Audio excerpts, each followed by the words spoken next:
Assalamualaikum warahmatullahi wabarakatuh. Sholawat serta salam selalu tercurahkan kepada Nabi besar Muhammad Sallallahu Alaihi Wasallam.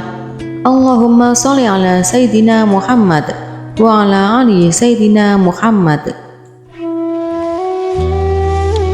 Wahai sahabatku yang dirahmati oleh Allah, sholawat merupakan salah satu cara kita untuk mencintai dan mengakui kerasulan baginda Nabi besar Muhammad Sallallahu Alaihi Wasallam, serta memohon kepada Allah Subhanahu wa Ta'ala agar mengaruniakan keutamaan dan kemuliaannya demi kebaikan kita sebagai umatnya.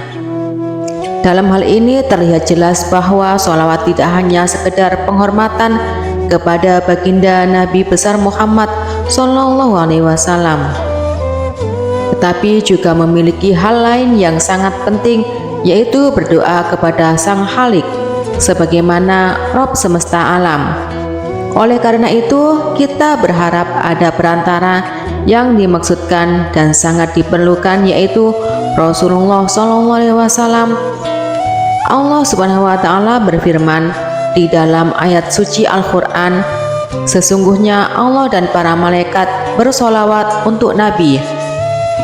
Wahai orang-orang yang beriman, bersolawatlah kamu untuk Nabi dan ucapkanlah salam dengan penuh penghormatan kepadanya. Quran Surat Al-Ahzab ayat 56.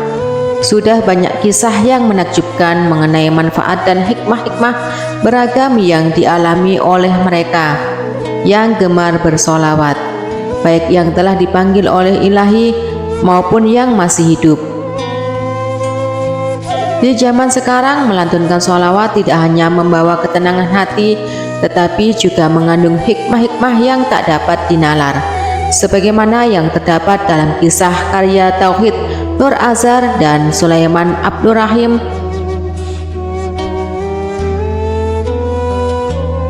Ada seorang ulama zuhud bernama Muhammad Abdullah bin Mubarak keluar dari rumahnya untuk menunaikan ibadah haji. Di sana beliau menyaksikan pemuda yang begitu larut dalam lantunan sholawat yang disenandungkannya, demikian juga tatkala di Mina dan Padang Arafah. Abdullah mendapati pemuda itu masih asyik saja dalam lantunan sholawatnya. Hai pemuda, tegur Abdullah kepada pemuda tersebut, setiap tempat ada bacaan dan doanya tersendiri. Mengapa engkau tidak memperbanyak sholat dan berdoa? Padahal itu yang lebih dituntut. Sedangkan engkau semenjak tadi hanya asik bersolawat saja.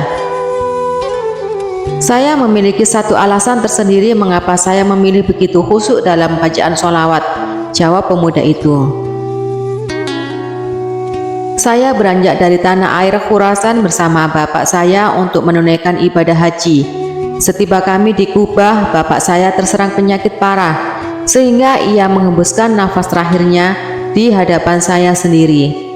Lantas saya tutup wajahnya dengan kain sarung yang ada, dan malangnya apabila saya buka kembali kain sarung itu, wajah bapak saya telah berubah menjadi mark atau keledai. Bagaimana saya tidak memberitahukan kepada orang-orang ikhwan meninggalnya bapak saya, sedangkan wajahnya itu begitu hina dan memalukan. Kemudian saya duduk termenung di sisi mayat ayah saya dalam kebingungan, hingga tertidur dan bermimpi. Dalam mimpi itu saya bertemu dengan pemuda yang memakai penutup muka dan sangat baik akhlaknya. Dia lantas membuka penutup muka itu seraya menatap saya dan berkata, "Mengapa engkau bersedih dengan apa yang telah terjadi?" Saya menjawab, "Bagaimana saya tidak bersedih, sedangkan dialah orang yang paling saya sayangi." Lanjut pemuda itu kemudian mendekati mayat ayah saya dan mengusap wajahnya sehingga berubah seperti sedia kala. Saya juga menyaksikan wajah mayat ayah saya yang begitu terang benderang, memancarkan cahaya seperti purnama yang baru terbit. "Engkau siapa?" tanya saya kepada pemuda tampan itu. "Saya Nabi Muhammad." Kemudian saya memegang jemarinya dan berkata, "Wahai Tuan, beritahu saya, bagaimana peristiwa ini bisa terjadi?" Sesungguhnya ayahmu seorang pemakan harta riba. Allah telah menetapkan hukum bagi mereka agar ditukar wajahnya menjadi wajah keledai yang hina di dunia tetapi tidak di akhirat.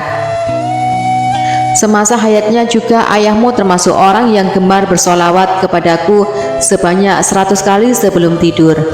Jadi saat amalan umatku dipertontonkan, malaikat telah menyampaikan kondisi ayahmu kepadaku.